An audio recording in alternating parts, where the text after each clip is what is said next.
Again, I grew up in Texas. I grew up in, the southwest side of Houston. We couldn't talk about being an artist. You get beat up. It wouldn't be a fun walk home, all the time.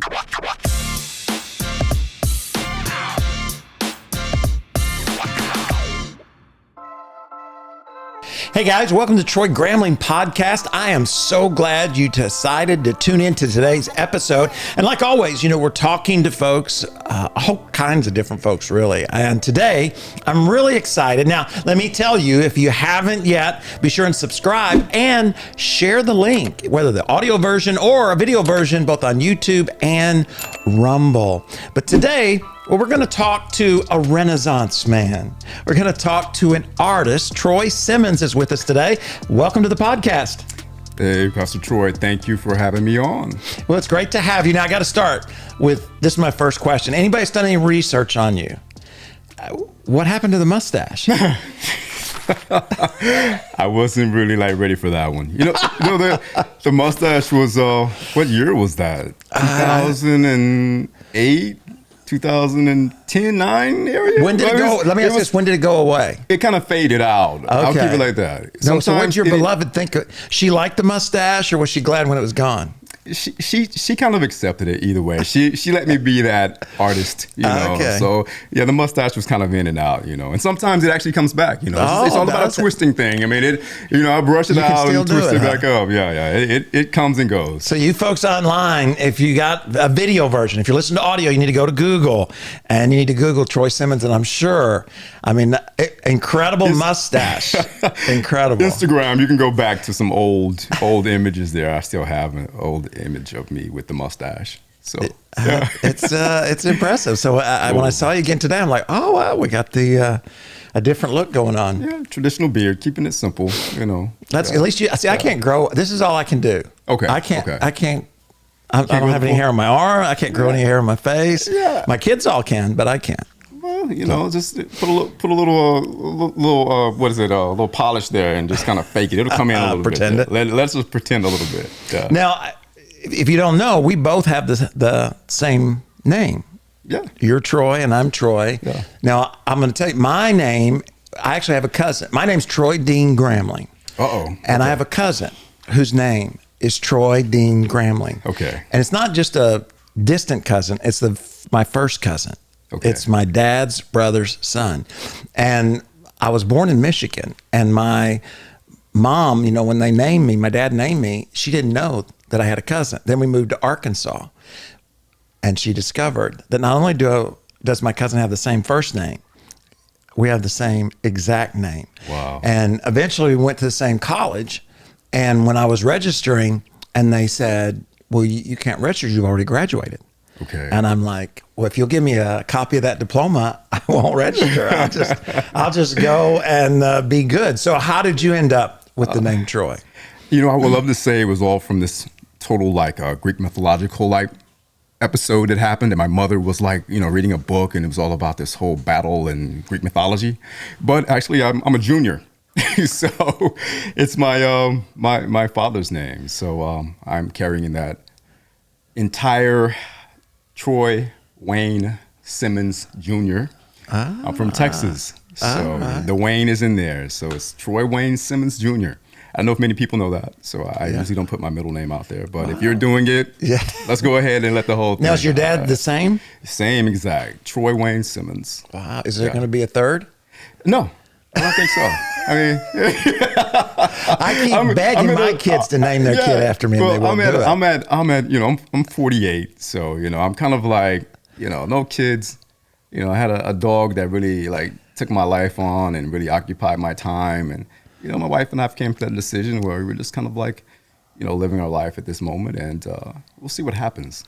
So the world is free from a Troy Wayne the third. Yeah, no thirds out there, no thirds. Now, so you do art. We'll talk about that a little bit. You're an artist, but let's talk about when did you, I would say, and I don't even know if this is a true statement. You probably know more than I do. When you think of someone who has the capacity to create art, whether it's drawing or painting or photography, it's it seems more of an uncommon giftedness. You know, you don't, when somebody can sing, when they're any kind of artist, it's more of like a wow. When did you realize, hey, I've got this unique gift? Sure, that's a good question. I mean, it kind of just happened, honestly. I was interested in a few things as a kid, like this 8-year-old that I loved to go in the woods. I loved to take leaves and put them in a jar and shake them up and see what happens and leave it in there for a week, and hopefully it doesn't explode. My mother let me do those types of things. My mother let me take, like these, clay and dirt and mud and put little elements in it to create these forms and figures.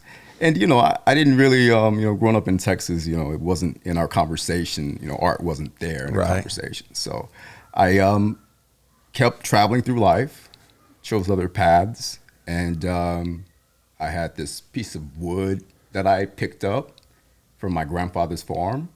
I had it in my college dorm, and someone said, "Hey, that's a nice piece of art you have."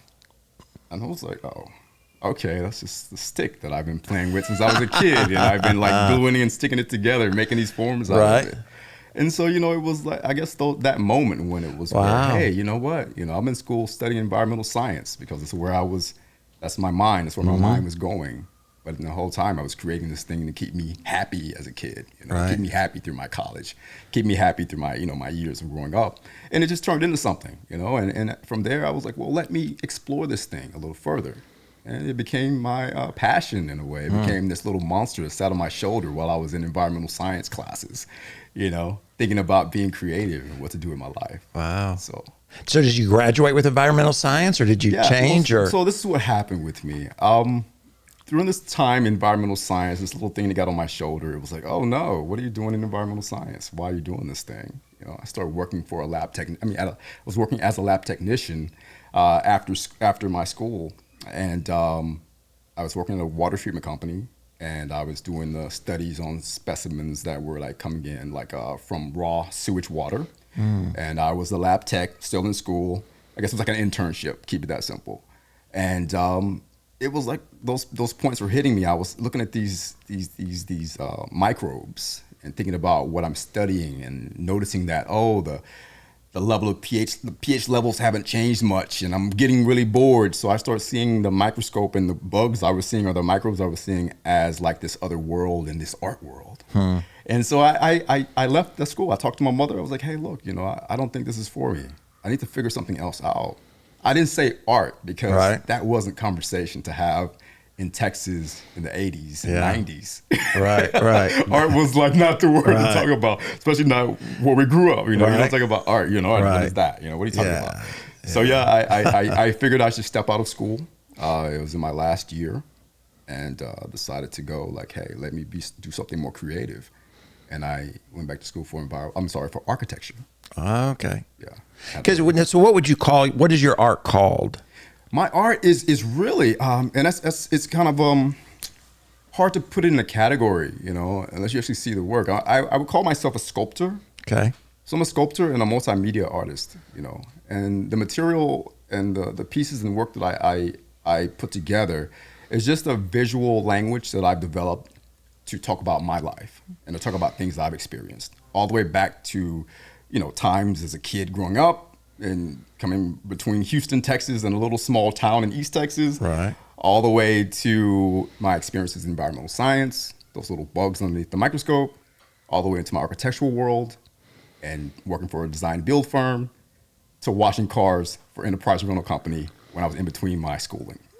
So it's just a combination of like what I was thinking about, what I was doing in those times of growing up, and whatever materials came to me is what I implemented into my work. So my work is just basically a jumbled clumping of my ideas in a physical form. So are you comfortable calling yourself a sculptor or an artist? Well, you saw how I said it. I mean, I don't know. It's one of those things. I mean, when you look at some of the greats in Europe, some of the greats here in the United States, I mean, I do my work. It's something that fulfills me. And if the public wants to put me in the realm of an artist, that's the label you want to put on me, I'm okay with it. Right. I'll take it. So you don't have any pushback against I don't have the any idea. pushback against it. I mean, there's no reason for me to, because I mean, my work is put out there in the world for you to take it in or not. Right. So, if you want to label it as art, you can.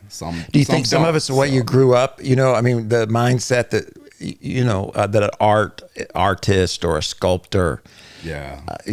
Trying to wrestle with who you are and who you know yourself to be, and maybe even who we perceive artists to be.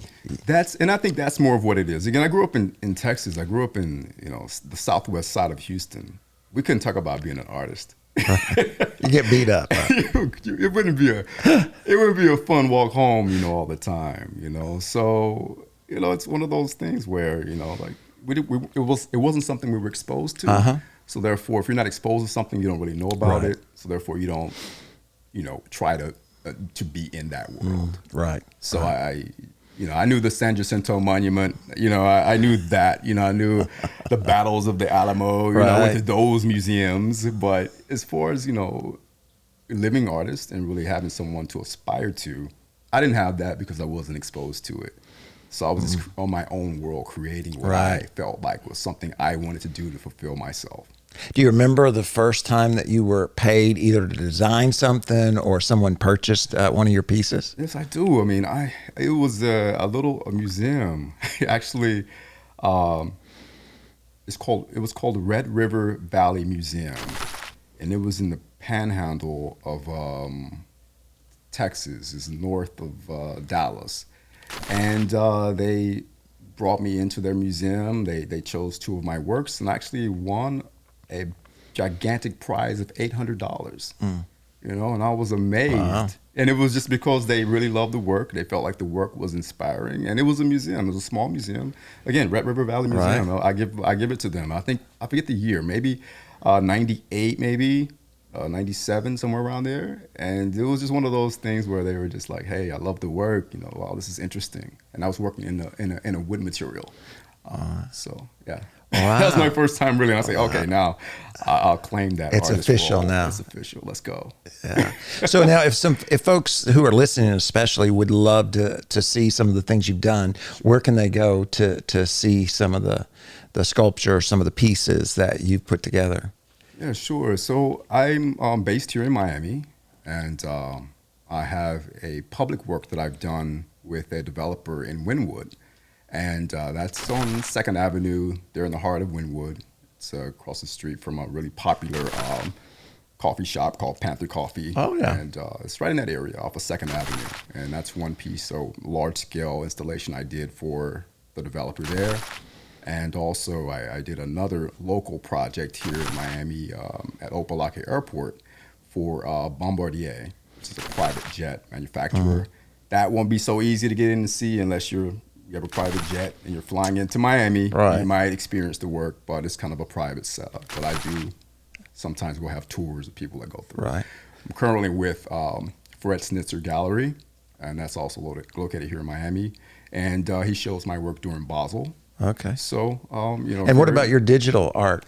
Yes, digital. Some of the works that I've done in digital, that's kind of I wasn't expecting you to bring that up, but no, it's cool. It's kind of like a personal or something I'm doing in the background, or kind of like when I'm not physically creating sculpture, when I'm not that construction worker inside of my studio getting dirty, I'll go to my computer and I do works in a digital realm. Meaning I take buildings from some of the neighborhoods around Miami, San Antonio, just major landmark buildings that I run across in my own like personal discovery or personal research. And I bring those old buildings that may be torn down in the future, and I bring them into the digital world as a digital twin, and I reestablish those works or reincorporate my work inside of those old buildings, giving them another life. And this gives you the ability to actually travel through that building with ideas that I may see of what they would be in the future, or if it was in my own dystopia world. Now, so can we see those online anywhere, or? Instagram. I released a little bit on Instagram. Okay. Instagram. You may see a few little hits here and there. So, and what's your Instagram handle? Troy Simmons Studio. Troy Simmons Studio. So check it out. I guess some of the other images are probably there as well that you've done. Yeah, the other images are there. My website also, which is Troy Simmons Studio also, TroySimmonsStudio.com. You go to my website, go to Instagram. All the other handles are on my website. Okay. You know, we had, who was the artist we had here Jeremy Cowart. I don't know if you've ever heard of him, but he's would you call a digital artist in a sense? He does. He's done a lot of art. After we get done, I'll show you some of his stuff. It's real interesting to see. Now, so in some sense, you kind of think of those. I guess when I first heard that, I thought, well, they're in two different worlds. But really, what you do, even in the digital world, is kind of use your architecture, I guess, mind, your engineering mind, to bring it to the digital world, which is a pretty interesting way to go about it. Yeah, well, again, you know, with what I do in my practice is I reach into this toolbox of experiences. And because in architecture school, I went to school for architectural technologies. So I learned all the heavy programs that will bring, you know, from as-built 3D renderings. I was in school back before SketchUp was really a thing, you know, so we were working with all the AutoCAD programs, you know, the straight lines here and there. So yeah, but you know, I use those tools to sketch my work. So the CAD, you know, the computer world, those are my sketchbooks. So I have this infinite world in CAD that I can just draw and create whatever I want, right alongside with the floor plans that I created when I was in that world also. Right. So everything is just this box that I reach into and I pull them out. So yeah, the digital world is all sketching for me. I don't really have many notepads, but it's all digital. So I was going to ask you, have you got involved in any of the other types of art, whether it be painting or whether it be drawing or even clay sculpting or any of those? Yeah, sure. No, I don't really jump into things that I don't know much about. So no, it's so heavy, especially with technology now. I mean, technology is like, I mean, it's one of those, we're in a zone now where things are changing and evolving. And so the computer aspect of what I've already learned is where my direction is leading into now. I mean, it's where you have computers now. If you can have a 3-axis, a robot basically that can draw an image or finish a Picasso if you wanted it to. I mean, there's a lot of controversy around all that. With AI, there's a lot going on with that, and that's another like world, you know, that's going on. And again, it's like, you know, you have to learn it and see where it can benefit you in whatever career you're in, from the art world to whatever, and not be afraid of it. Just jump right into it, because it's not going to change, it's not going to shift. And I'm sorry if I'm going around with answering the question, but to physically draw, I physically love when I'm physically touching this material and I'm physically cutting this concrete or cinder block or metal, and I'm welding and I'm getting dirty. So after that physical part, I don't want to physically draw anything. I go back to the computer and like see what happens and how AI can help me on that end. So now, how do you? I mean, art is such a subjective. You know, some folks are going to love what you do. Others are going. How do you emotionally? I mean, you're like you said, you're loving this. You're pouring into this. Some of these projects take a tremendous amount of time and energy and effort, and it's like ta-da, and, you know. And then how do you deal with, especially in this social media world? Like you said, you got Instagram, and if I'm sure I could go to your Instagram and there'd be folks who said this is the best, and this is other folks, and this is art. You know, how do you deal with that? I don't. and you know, that's something I'm learning also. You know, the world is gigantic, and everyone. And I tell people, when I'm in my studio, I'm cutting on my arm, I'm sawing through it, and I'm gonna like take it off, and I'm gonna show it to the world, and let you see it. I put a lot of blood and tears and sweat into everything I do. Everything I do, I put it in 1,000%. And if you don't like it, I have to keep moving. Right. Yeah, and that's it. It used to hurt me, like, oh no, he doesn't like it. I told my wife, like, I had this bad comment. And, you know, she's in that industry, so she's like, you just gotta let it go, you know, keep moving. You know, there's other, I listen to some of the other podcasters who take it like, you know, doing the political seasons, doing anything, and they're taking it like pretty bad. And I'm like, oh man, how do they handle it? But I listen to them, they're like, well, we just don't even look at it. So the best thing to do is just not look at it because it will get us plant a seed in your head. And next thing you know, you're like on this other track and you're like not even yourself anymore. Yeah. So I have to get away from that. I don't even I try to stay away. Because you have, I would imagine, well, any of us, no matter what we do, we have to have a confidence in our giftedness, our calling to be able to pursue it with that same passion. If you start to doubt. Yeah, I've been doing it for a really long time, and when I started it, my work varies. I experiment, but I feel really passionate about everything that I do, and I'm confident in the way the work comes out. And so, of course, I'm evolving every day with it, and I'm growing, and I'm changing and shifting. And I can't let any other negativeness. I can't let negative come into my mind. I never did as a kid. I can't do it now as a almost 50-year-old man. Wow, it's 48. That's 48. 50's not all it's cracked up to be. Let me tell you. No, right? Or is that am I supposed to feel good about that? What? Oh man!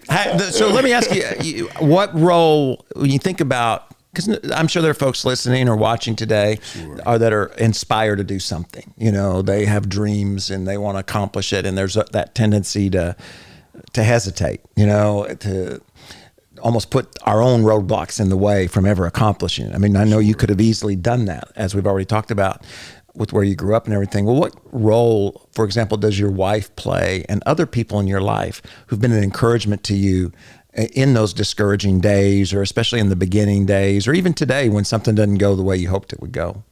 To have to have a positive voice behind you, that has been there through the ups and downs, to have that positive voice. I mean, sometimes family is that positive voice. Right. And then sometimes, obviously family, I say that as my wife, I say that's my mother, my dad, my sister. But then sometimes you have friends that are that positive light. But you'll have to decide where they sit, and that's only time can tell that, to have another person to depend on. But more than that, it's really having that self-confidence in yourself, being well-traveled.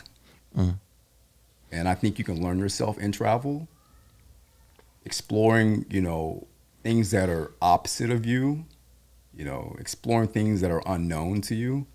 And I think when you explore those things, it allows you to really get a better sense of who you are and how you handle yourself in those types of situations. So I think it's just living life in a way. Right. You live life, you learn to be more confident in yourself. You learn that what you're creating is what should be, because you're put on earth to do what you're put on earth to do. And that's really what it comes down to for me. And again, I'm learning every day. I'm talking to myself at the same time. And my wife can vouch for that. Do you, when you think about your body of work up to this point, is there a certain project that sticks out as one that just carried a lot of passion and meaning for you? Or... Yeah, wow. That's really complicated. Also, because it's every one of them felt like, oh, that's it, you know. And then on to the next. I was done, So it's after you're done with it, it's like, okay. Of course, the energy that went into the Bombardier project, there's a lot of energy in there.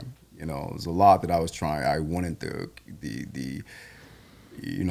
public to see. I wanted to make sure I achieved within myself also. So I had a lot of pressure on myself to do really well with this project. And I would say there was a lot going on with it, but again, it was just like the others. Okay, it's done. Right. Okay, what's the next one? So it's always on to the next, because I'm trying to really fulfill this thing that I don't really know what it is sometimes. It's just when an idea comes, that's the idea, that's the thing, that's the thing I have to try to fulfill. That's the next thing that's going to keep me going. The next thing that I have to achieve this thing. Get in the computer, start sketching it out, start putting it together, get out there in the studio, and it doesn't work. Or it is working, So it's always this next thing, to achieve that next big thing that I put on myself to complete. So I'm sorry, I really can't answer which one. The last one, but the next one. Right. Oh, that's a great place to be. You don't lose, you keep the passion, keep the excitement. What about, I think about the one in Opelika. Okay, that's a big piece there, right? 30 years from now, that building's going to be old. It's going to be remodeled. Sure. That piece is going to be there. Sure. What happens to that, and do you ever think about, because it's different than maybe doing a painting that hangs on the wall that might get passed down 5 generations, that I don't know the way it works, and you can correct me, but my thought is, that piece could get passed down, it could be placed in other places, or it could be put in a shed somewhere. Sure. Does that? Yeah. So that piece was built from, I will put it like this. I approached that project because in my studio, I was creating work that felt good for that project.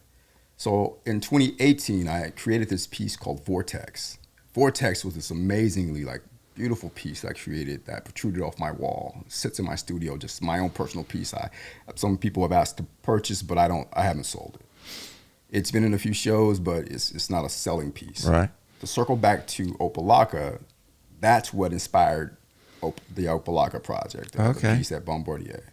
So now one day that building, we don't know what's going to happen. Right. To it. The piece is serving its purpose as it's serving now, and I can't really think about what will happen in the future with it. Because again, once the work goes into the world, especially a public world, the public realm of art, it becomes part of the world. Mm-hmm. And the world just does what it wants to do with it. So you have to let it go. I have to let it go. It's like a baby, you just got to get out in the world, and hopefully you do good out there. Well, I'm sure everybody out there, the question everybody wants to know is, how do you determine the price of a piece of art? Well, as the artist. I get that. Yeah. It varies. Keep it that simple. It's a lot of determining factors in that. And that piece is a public piece. Right. So numbers were determined for me on that particular piece. Right. And we had to decide if that piece is going to work within their budget. Right. It just so happened to work. Right. So prices always vary. My studio practice works. They go to my dealer or to my gallery. Okay. And my gallery determines the price based off of sales that I've had in the past. Okay. I have a strong collector base in Europe. Right. One of my earlier galleries it was in Switzerland. Oh, okay. So a lot of my work was created here in Miami and went straight to my gallery in Switzerland, who in return opened a space in Venice, also opened another space back in New York. So my works have kind of spread out. So my price ranges are based off of previous sales and who's bought and sold those pieces. Okay. Yeah, it's interesting, when you think about, especially in the beginning days of art, sure. And as more gets out there, and I guess it's like anything else, the more people who want it, the higher, the value of whatever it is. Well, I know you've seen, some of your audience, they've seen some of the skyrocketing numbers in the art world. Mm-hmm. A lot of that is based off of who buys the work, who owns the work, who sold the work, and that's really the way it works. Sermons don't work that way. Once you preach a sermon, if you preach it again, people don't want to hear it again. You know what I mean? It should work the same way. Yeah, I mean, the art world, I can't even speak a whole lot on that either, because I try to stay out of all that business. Right. Pass it over to my gallery, let them do it. Right. I'm just observing. Yeah. That's good too, because you don't have to get caught up in, emotionally and I've been there too. I've been there in the emotional realm of sitting in some of the shows, and it's look at my work. Yes. And that's another game too, the whole art fair thing. Art fairs are really hard on artists, because you're sitting there in this meat market in a way. Yeah. Yeah. So it's kind of like a pet shop. The little dog saying, "Choose me, choose me." Look at mine. So the art world is interesting again. Like I said, it's Basel again. Basel here, the one here in Miami is great. It's all a interesting world. Again, I'm learning it. You're like you said, you're about to turn 50. What would you say to somebody who's listening or watching who aspires to be an artist, and they've yet to break through or to get the opportunities that they hope for? What would you say to them? Sure. I would say just keep working and keep learning, And travel, again, I can't express how much travel means.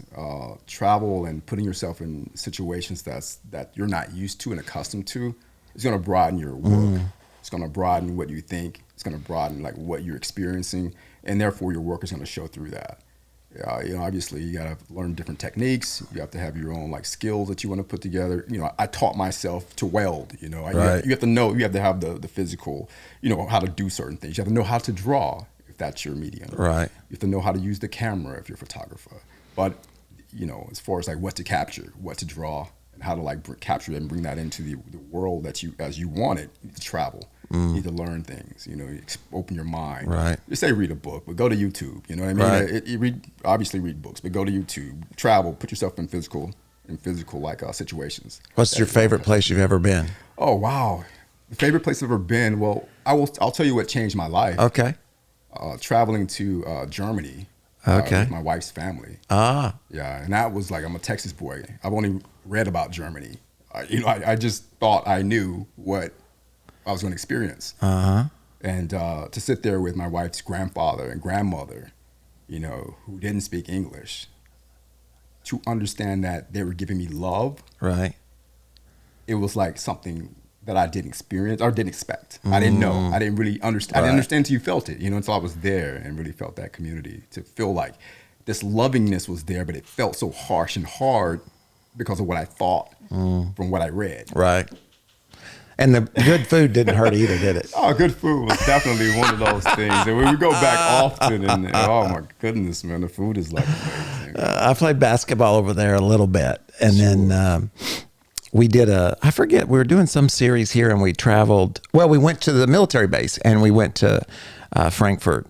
I don't know, a few years ago. Once again, right at Christmas time. So we went to the Christmas villages, or what do you call it? Not Christmas villages. Yeah, the Christmas market and all that. So we had a good time. Well, thanks for being here today, man. Hey, thank you, Pastor Troy. I really appreciate the time. It's an honor to hear your story, to be challenged and encouraged, and to I just remind everybody to not give up. It really doesn't matter what you're pursuing. That it comes down to, don't give up on that dream. Keep going. Yeah. Don't worry about the Keep doing it. That's it. And I like what you said too about traveling and adventure, because I think no matter what you're doing, to expand your understanding of the world, to enjoy, to go on that adventure can just gives you more depth, I think. Of course. And not to backtrack into that, I'm not saying for you to go out and travel and take selfies. I'm saying there's nothing wrong with that either. But I'm saying like travel and really dig deep into the cultures of the people that you're experiencing. And that's what I'm saying. When I'm sitting on the couch with my, Oma Opa. It's like, man, this is like, I'm feeling it. You're like, I'm really in the culture of the way. So it'll go more than just the tourist spots, you're saying? More than just get away from the tourist spots. Stay away from those. Dig deep, go sit down, go to the hut. I don't know, like go to the barrio, go get in it, So, I hear you. Yeah. So. That's where the best adventures and always where the best food is. Not to always bring up food, but that's where it is. Well, you're right though. That's where the best food is. Definitely. You don't want to eat the tourist food. Go and get the real food. It's cheap and not the real thing. Just like in Miami, when people come to Miami. Come on. South Beach. I haven't been there in years. Yeah. Well, thank you guys so much for tuning in today. Hey, be sure and share with somebody. You probably know somebody that might be a little bit discouraged and just needs to be reminded dreams do come true, and that God's given all of us unique abilities and skills to do great things. I love to say that all of us were created for significance, to do something out of this world. Make sure you find out what yours is and pursue it. So subscribe, share, and guess what? We'll see you next Thursday, and we'll be talking to another interesting person. And together, we're going to pursue our potential and see what all God has for us. And don't forget, not only do we have the podcast, but we're doing a live stream every Sunday night at 6 o'clock. We're having a whole lot of fun, actually talking about relationships and whatever it is you bring up, 6 p.m. on Sundays. God bless. We'll see you next Thursday.